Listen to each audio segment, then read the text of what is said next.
say this before every show. I'll keep saying it. I have a poetry collection releasing March 21st. It is called Vernacular Whirlwind.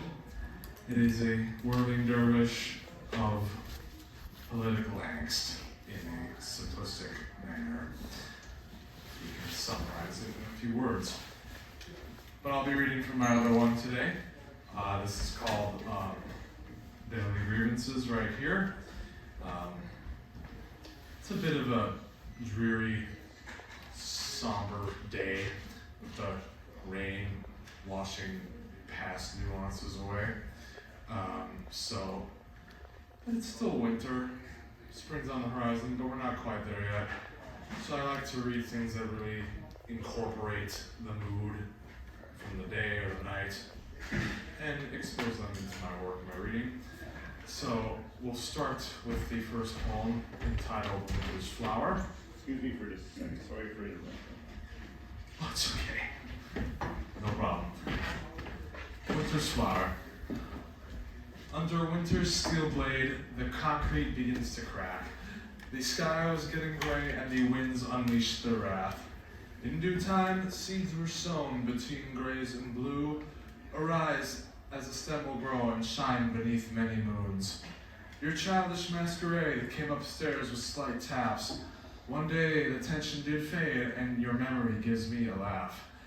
Winter's flower is a sister and she is a friend of mine. I hope her family gives her everything she needs for all time. In due time, you'll have grown into someone that is new.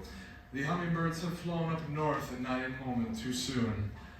I wanted to remove you and put you in your place. It was then I realized the truth. One of us, you are in full grace. The morning frost sits so still as sunlight floods the windowsill. Sound asleep in the room, winter's flower rises to full bloom. Winter's flower is a violet, and that flower is you. Winter's flower is a violet, and out of love I envy you. Thank you.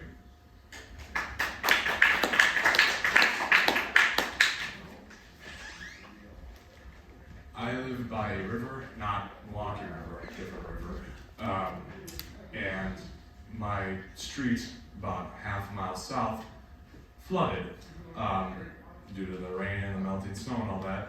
But really, it is just a mere reflection of the evil, surreal climate change that is happening. It's getting closer each and every day to us. And this next poem is a reflection of that, a reflection of Lake Michigan, only a few miles east of us. And this poem is called It Won't Freeze. It's a warning. The cool water is hard to gulp down. We do it anyway.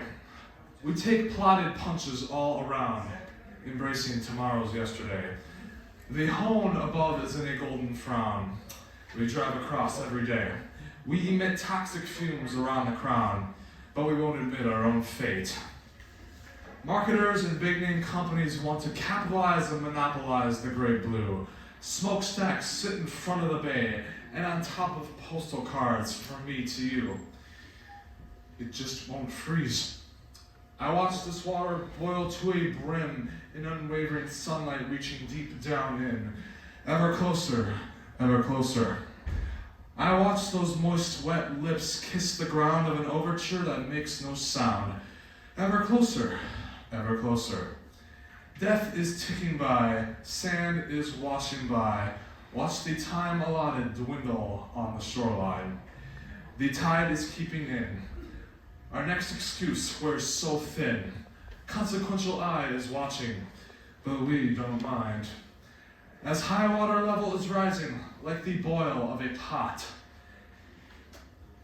Isolated ice is receding, but our fight shall not. Our fight will not freeze. Not for you and not for me. Thank you.